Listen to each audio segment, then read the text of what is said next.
This is a technical video on shortbreads. You may also know shortbreads as short crust pastry or sablés.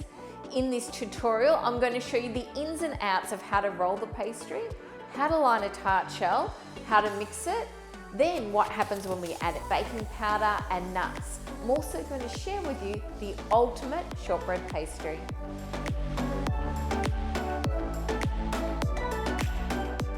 This recipe that I'm going to start with, for me, is the ultimate shortbread.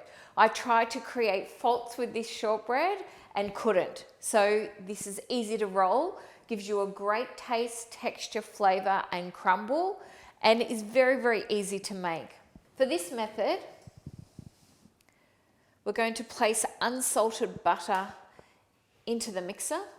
I'm using the term shortbreads, but we would also refer to them as short crust or sablé, so different terminology for the same product. I've placed the unsalted butter into the mixer. You can also mix a shortbread in a food processor. Butter has between 15 to 20% water, depending on the brand that you're using. Margarines are the same. Now, you may have heard of the term shortening. Shortening was developed to create shortbreads. The name comes from the fact that the shortening shortens the gluten strands in the flour and gives a more crumbly texture to the finished product. Butter and margarines do exactly the same thing, but not to the same extent because they do have that little bit of water. Still does give us a beautiful crumbly texture because we're shortening the gluten strands and not enabling the gluten to actually develop. That is why it's important to have a large volume of fat in these recipes so that the gluten can't develop. And you'll notice with recipes such as puff pastry or even a savoury pastry for a pie, we would have less butter and more flour so we can start to develop that gluten. I have icing sugar here that I'm going to place in. I'm going to mix these two ingredients until there's no lumps of butter. I mentioned earlier that butter does contain water.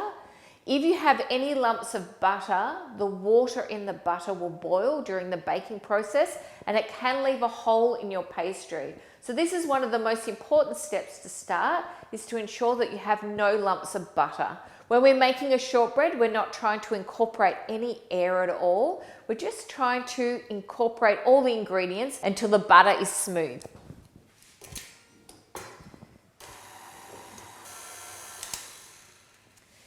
Now that we've eliminated all the lumps in the butter, we can add in egg. So egg has a tenderizing effect on the pastry and in particular the gluten, which sounds like it would make a really soft shortbread shell. It doesn't, it's still crumbly, but it gives you the ability to actually cut through the shortbread if you're making a large tart without it cracking or shattering. So this gives us a nicer mouthfeel and texture, also gives us a flavour.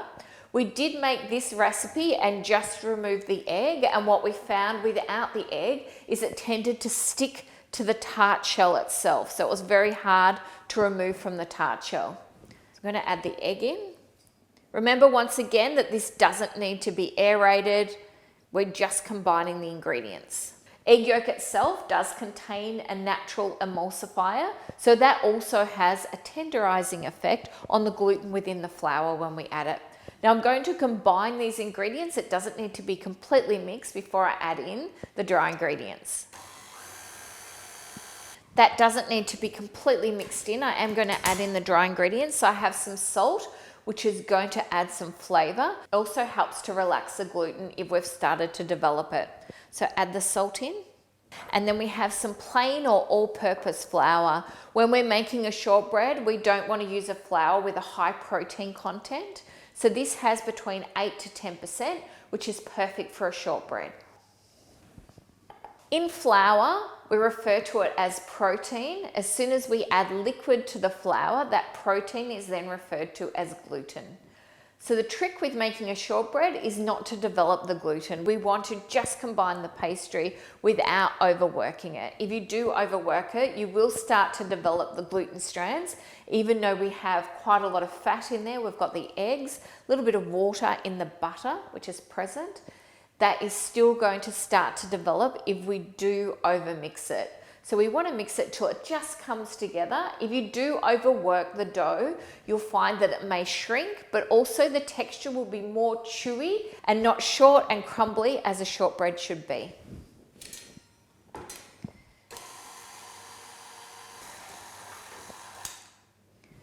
This is exactly what we're looking for. The dough has come together. I'm going to press the dough into an even, neat square, wrapping it in plastic wrap. The reason I'm doing this is to enable the butter to re-solidify. It depends how soft your butter was when you started as to how long it's going to require in the fridge. It would be a minimum of 30 minutes, but you can prepare this days in advance before you roll it out. That is now ready to go into the fridge. Now, as I said, this really is a brilliant pastry, as you'll see when I start to roll it.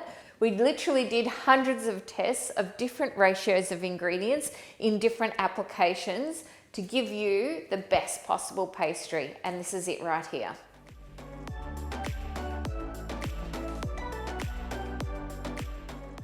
This is a base shortbread recipe, as I said, that we've developed after lots of trials, tribulation and testing. I want to talk firstly about the type of tart ring that you can use to actually bake the tart shell in.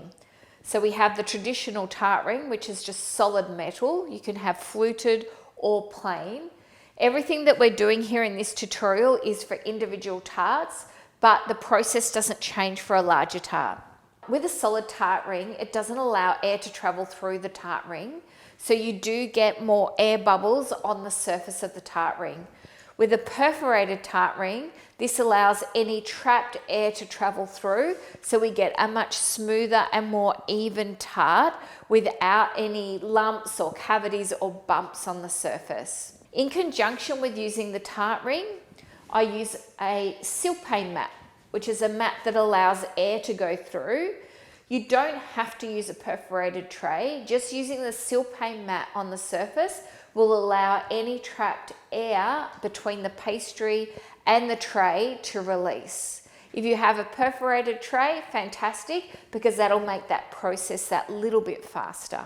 If you have a solid tray with baking paper or a normal baking mat, it's no problem at all. You will notice that you'll get some air bubbles on the surface of the tart, which you will probably cover anyway.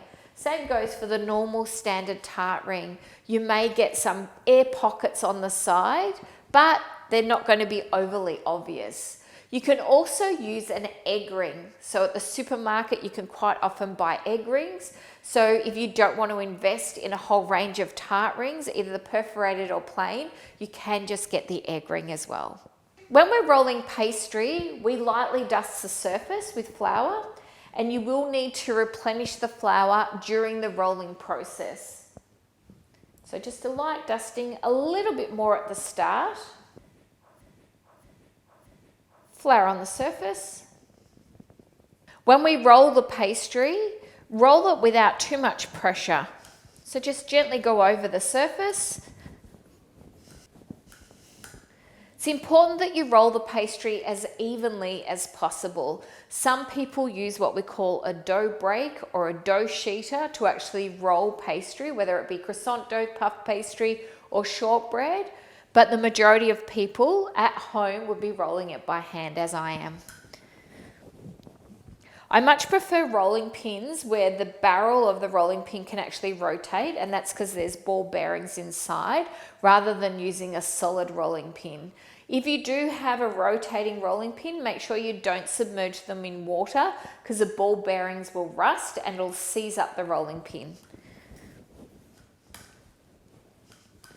So now that I've rolled that a few times, I just need to pick it up, and you can see that the pastry has absorbed a lot of that flour. To ensure that it doesn't stick to the bench, I'm going to apply additional flour. If you have a warm room temperature and your pastry starts to soften, it's essential that you do place it back into the fridge for at least 10 to 20 minutes or until it's firm enough to start rolling again. Some people who are in hot environments do roll the pastry either between two sheets of baking paper or 2 guitar sheets, which are the flexible plastic sheets. If you're like me and your room temperature is around 22 degrees, you can simply roll it as it is at room temperature. Now, when you're rolling a pastry, we're going to get offcuts, particularly if you're doing individual tarts like I am. You may want to cut the pastry in half and roll half at a time, which will make it easier to manage. It won't get as warm as quickly. And then you can take your scraps and put them back with the fresh dough that you've reserved on the side. The advantage of doing this is that you're not overworking the dough. If we take all the scraps and re-roll them again, you do tend to overwork the gluten a little bit. So to avoid that, cut the dough in half, roll half out and put the scraps back with the fresh dough. This dough is a pleasure to roll out. It's easy to roll out, it doesn't crack or break, which is an indication of overworking the dough while mixing or not enough moisture in the shortbread recipe. We're looking at a thickness of 2 to 3 millimeters when we're rolling out a tart.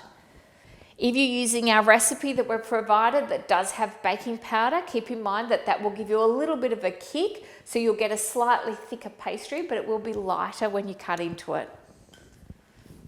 So I've used this base recipe and I've changed the elements. I've added baking powder, I've added nuts, I've reduced sugar. I'm going to go through all that with you, but it's all based around this base recipe.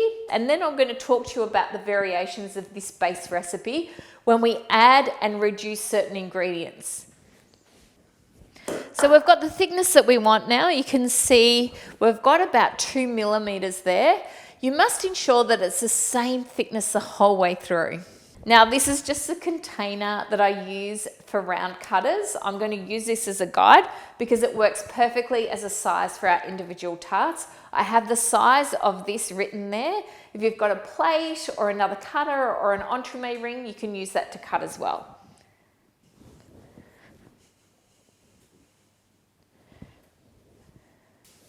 Now when we're lining a pastry case, you can do it with one piece of pastry or you can do it with a base and a strip of pastry in 2 pieces. Personally, I prefer to use one piece rather than 2 pieces, but it's a personal preference. One isn't better than the other. They give you the same outcome, it's just a personal choice. So I'm going to place the pastry in, press the pastry in. Now this is extreme, but if you have a look here, you can see that I haven't pushed the pastry right into the corners. It's important that you can actually have a look and ensure that the pastry goes right through to the edge. Otherwise, if I trim this pastry off here now with a knife, as it bakes, it's going to slide down into that corner and the top of my tart is going to be really uneven. So I need to press that down right into the corners. Now you can see the difference here when we do go right into the corners. That ensures when I trim the top of the pastry off, I'm going to get a really even and neat tart around the top.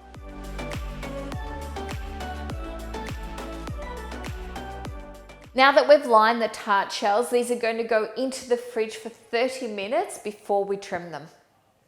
Once you have the pastry here, don't knead it and scrunch it up because you will start to develop the gluten. So brush off any excess flour. You can do that with your hands or with a brush. And you're going to gently fold that pastry and just press it into itself. It may need to be refrigerated again before rolling it out. That's also why it's a good idea to cut your pastry in half so you can put the scraps with half the dough that you haven't started to roll out and then roll it out again so you're not working the dough quite as much. So just press that in so it's all neat. Place it into the fridge. This will probably need about 20 minutes in the fridge before I start rolling it again.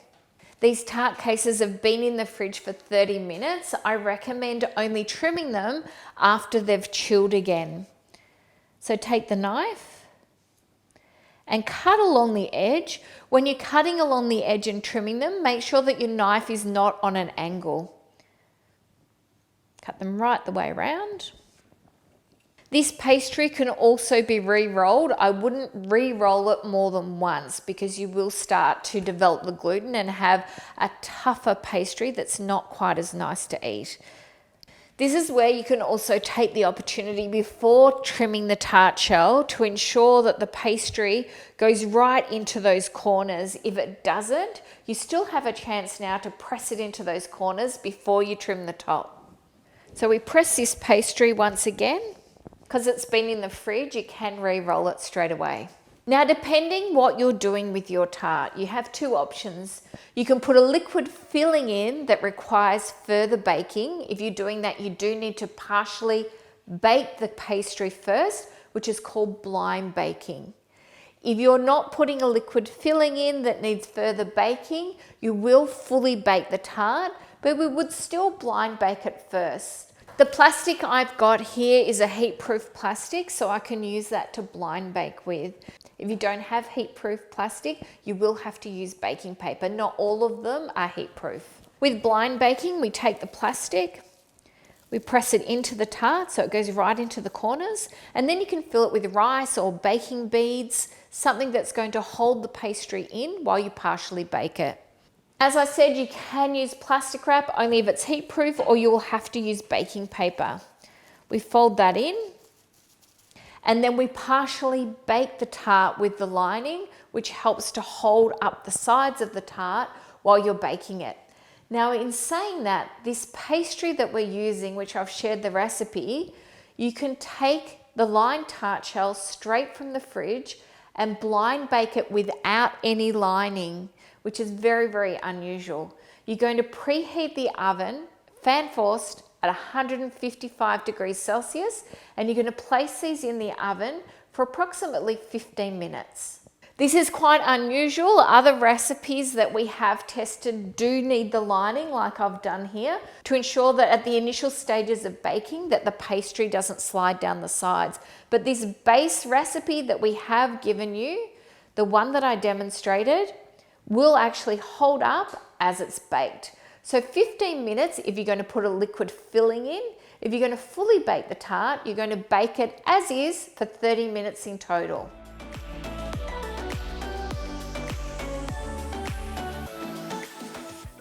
This is our base pastry recipe as we have it here, which has been blind baked for 15 minutes. This is now ready for a liquid filling. So if you're going to make a baked lemon tart or a custard tart, this has been baked enough that we can put a liquid filling in and continue the baking process. What you're looking for to ensure that it's been baked enough is that the pastry here isn't wet. If this is slightly uncooked when we put the liquid in, we end up with what we call glassy pie or glassy tart bases, where this base is not going to continue cooking when we put the liquid in, particularly if it's something like a lemon tart that does contain a lot of water. So this is the stage you're looking at. I'll take that out. You can see that it's baked beautifully on the silpain mat there, but it's baked evenly the whole way through. And that is now ready for a liquid filling to continue the baking process. When we continue the baking process, you must retain the tart in the case because the liquid can soften the shortbread slightly and push it to the edge. So keep it in the tart case. Try not to get any liquid over the edge or between the tart case itself and the tart ring. Otherwise, it's going to stick. This one is fully baked. So this is baked for a further 15 minutes. This is now ready for us to put any filling in that doesn't require further baking. For example, we might put in a chocolate mousse, we might put a mascarpone cream in there, so many different options, and we have many recipes on online classes that require a fully baked tart case. So you have the options of both blind baked tart case and a fully baked tart case. This one was baked without any lining at all. You can see how efficient and easy this particular shortbread recipe is, and it tastes amazing as well.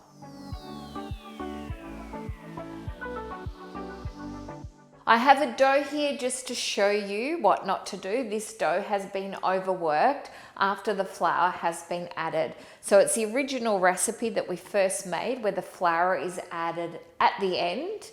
Now this dough has been mixed for about 5 minutes, and you'll see the difference from turning it off straight away to continue the mixing process. So we always use, when we're rolling out, an all-purpose or plain flour, the same flour that we use in the dough itself. So lightly dust the surface. Always put a little bit more flour at the start than I do at the end. And then don't add too much more, only as needed when you're rolling. You'll find that this dough will tend to crack and separate and be quite tough. So you can see when I'm rolling it out that the surface itself is cracked.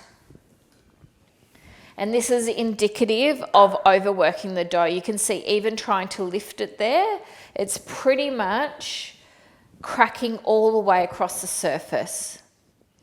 So that same original recipe makes it very, very difficult to work with. So if you are having the problem with the dough cracking, it could be caused by a number of things, not always by overworking your dough. It can be caused simply by your butter being too cold. So the dough, when you roll it out, that butter will actually start to crack, and you'll probably find that'll happen around the edges more than anything. It'll also start to crack in the center if it's too dry. So if it hasn't got enough moisture in the recipe, either with egg, water, or butter. So there's too much flour. So even to lift this up, to put some more flour down, it's very, very challenging.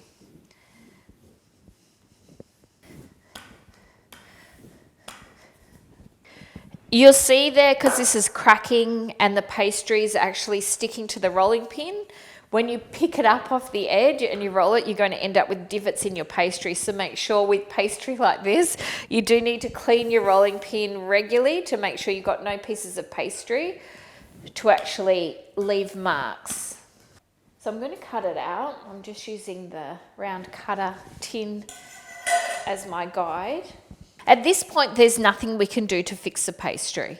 So you can't reverse over mixing it unless you make a fresh batch of pastry. Don't over mix it and add little bits of this dough into it so you can use it up.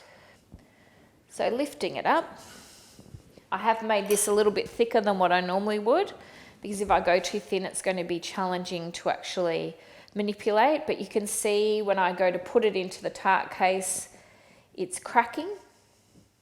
Very, very difficult to handle, which I'm sure we've all had a pastry recipe that may not have had enough moisture, that we've had similar results with the shortbread, which you persevere and just try to fill in all those holes, but it's not ideal.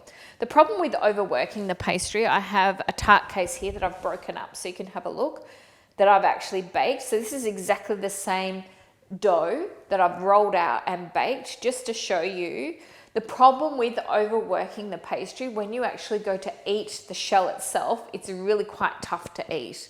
So it's not easy to break into or cut into. It's not buttery in texture. You don't get that beautiful shortbread crumble. It's actually really quite tough. So the tip is, do not overwork your shortbread. Otherwise it's going to be very challenging to work with, but also not great to eat.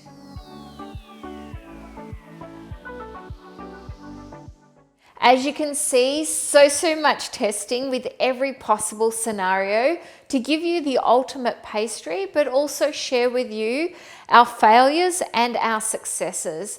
We tried many different variations, and we know you don't necessarily always want to use the same shortbread. I'm going to speak to you about the advantage of adding nuts, what happens when we add in eggs, if we reduce sugar, what happens when we reduce flour, not blind baking, how to get the cleanest, most even pastry, the color of pastry, the texture and the flavor.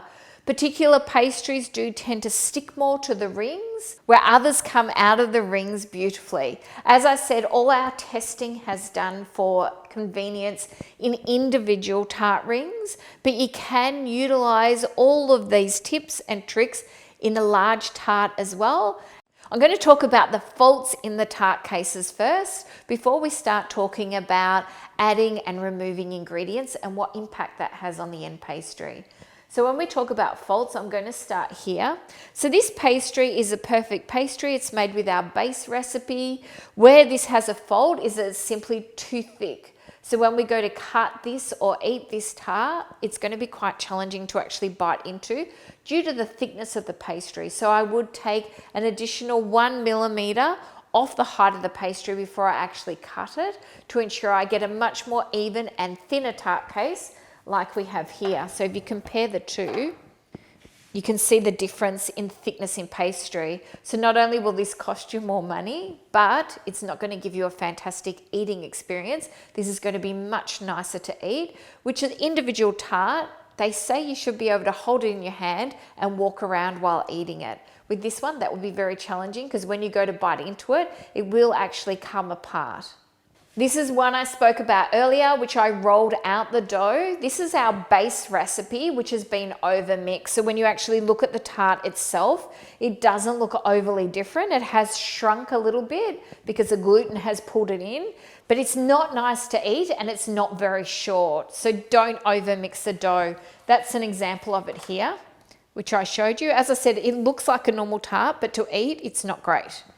The opposite of the thick pastry is a pastry that's too thin or uneven. Sometimes when people are lining a tart shell, they'll use their thumb around the top of the tart shell. We'll actually thin this edge out and it can make it very fragile and prone to cracking and breaking. So you want to avoid that happening. You can see with this one that it's actually uneven around the top, and that's because the pastry around the top was too thin, so it's broken off on the tart case.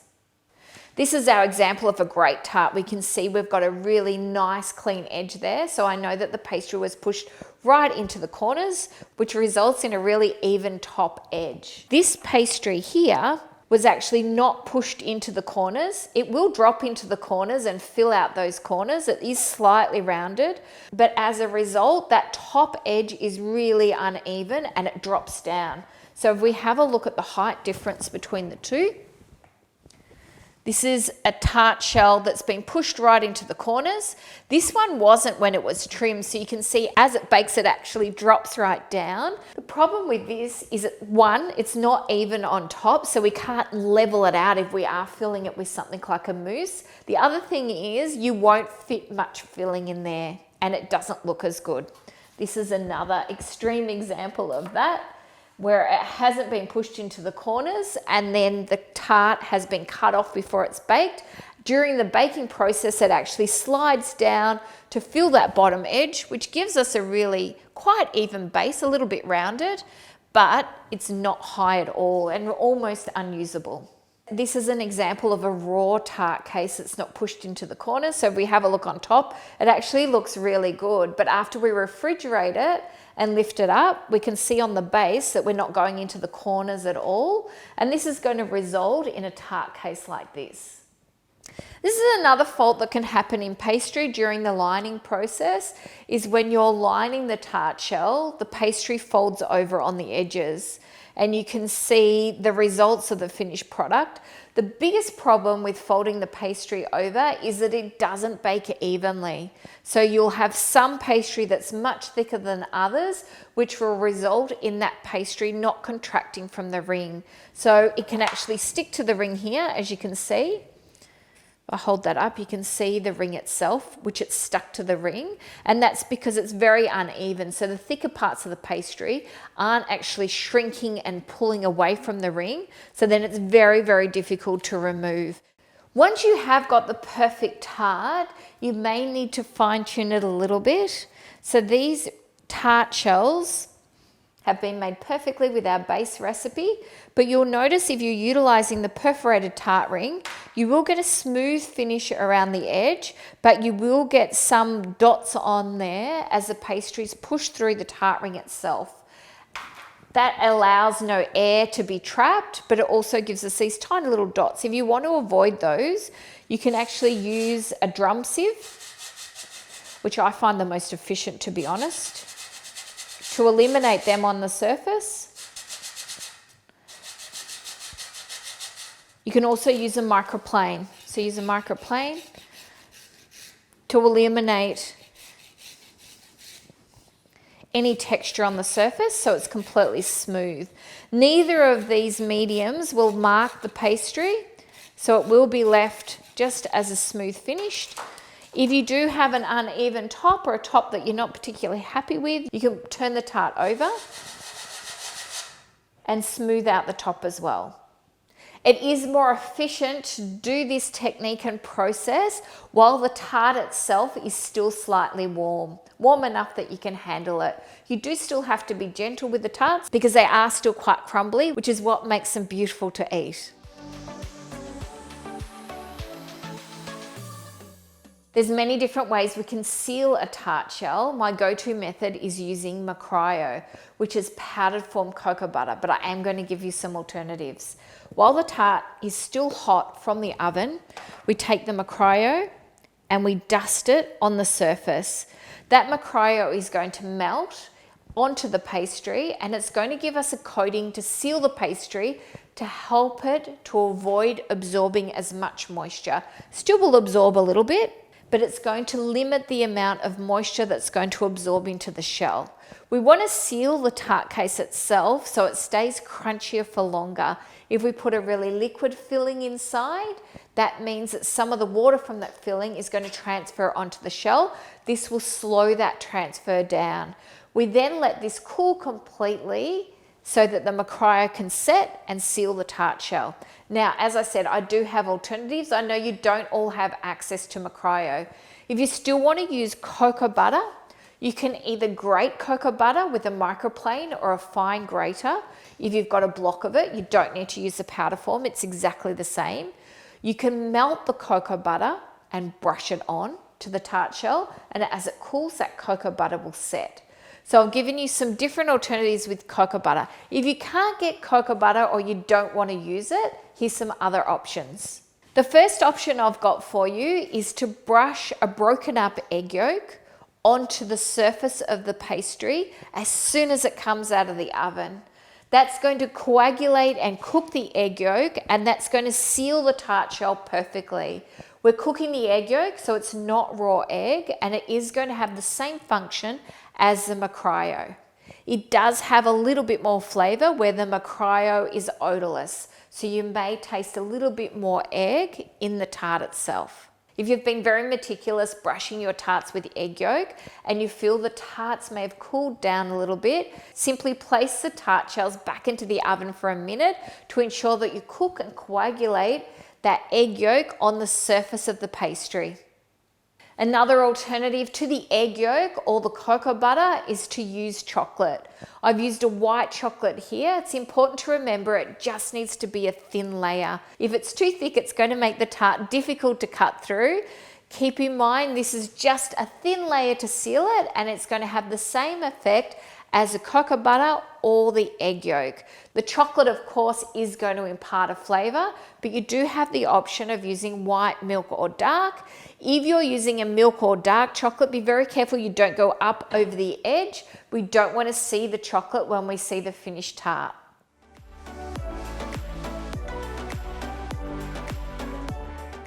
What I'm going to showcase for you here is alterations to our base recipe. So utilizing that beautiful base recipe and incorporating nuts, incorporating baking powder, reducing sugar, and showing you the variations of what happens with that base recipe.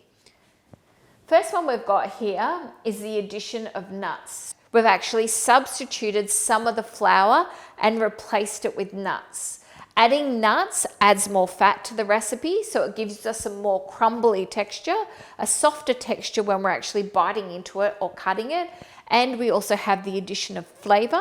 We also get a slightly darker colour when we apply nuts to the recipe. We've included all of these recipes for you. If you're wanting to incorporate nuts to have a slightly softer cut, but also the beautiful flavour of the nuts, it does give you a fantastic final result, but it's still based on our base recipe.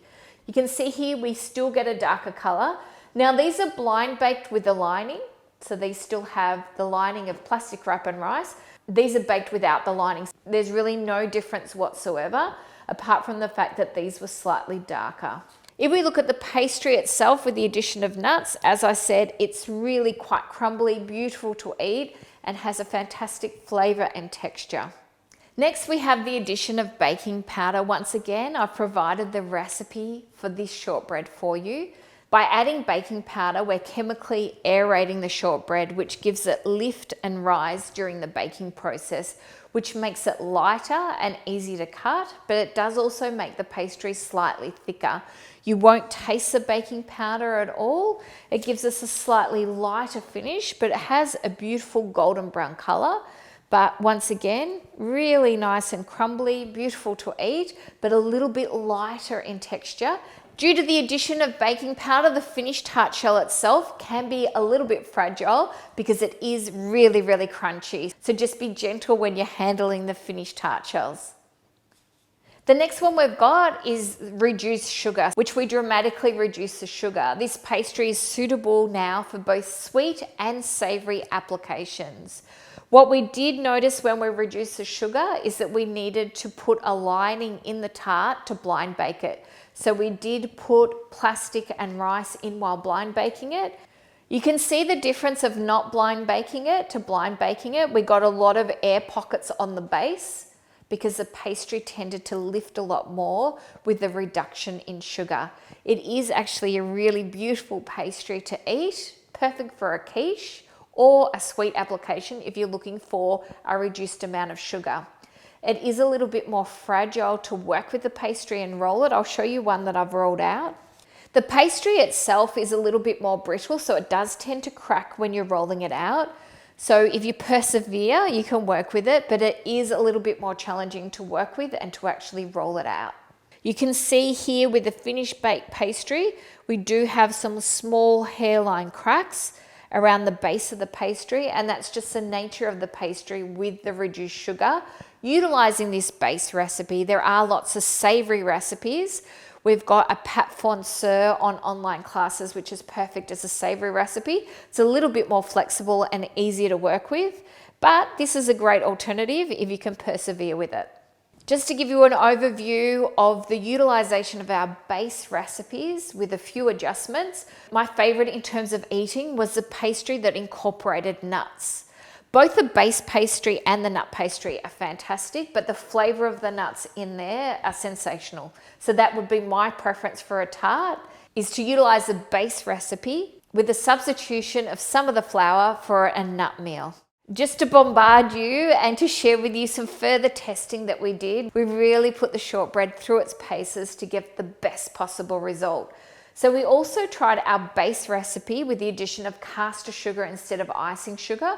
And you can see here we tried them all with blind baking and non-blind baking. With the addition of caster sugar instead of icing sugar, the caster sugar tends not to dissolve as easily, and you can see that through the final look of the pastry itself. The dough was slightly drier to work with, so a little bit more challenging to roll out, but still manageable. The end pastry was actually crispier and crunchier by utilizing caster sugar rather than using the icing sugar.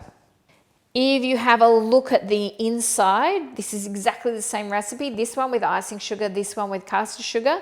You can see that we have some of the caster sugar there that has clearly not dissolved, but does contribute to the texture of the pastry, but also gives us a more mottled look on the end pastry. The next recipe, we increased the butter. So it did make the pastry very, very soft when we first made it. But of course, when we took it out of the fridge, it was much firmer until the pastry softened slightly as the butter started to soften. This does give you an absolutely amazing mouthfeel, beautiful flavor and texture, but a little bit more challenging to work with. With this particular dough, you do need to work really, really quickly. Of course, as the butter softens, it makes it very challenging to work with the dough. It is very buttery, very crispy, very beautiful to eat, but you do need to work fast. The other thing you need to keep in mind is that the pastry does shrink quite a bit with the additional butter. So you can see our base recipe there, and with the additional butter. Beautiful to eat though, if you can work quickly. So the last one I have here is where we reduce the flour. By reducing the flour, we made a sweeter shortbread or a sweeter pastry. The reduction of flour also meant it was crunchier in texture, a little bit more challenging to roll out, and of course a little bit softer to handle. So I hope that gives you an insight into pastry, lining tart shells, how to create the ultimate tart, or in fact shortbread if you're wanting to utilize some of these to create biscuits. So there is lots of different options as to what you can create now that you have the understanding and the recipe. This has been great insight for us to actually incorporate different techniques with different volumes of ingredients, different methods, and see the outcome. But to have a tart shell that you don't have to line prior to baking and still have it hold up is amazing. I hope you've enjoyed this tutorial. We have incorporated all of the different recipes and we've put the pros and cons of each recipe underneath because it is a bit overwhelming to see them all.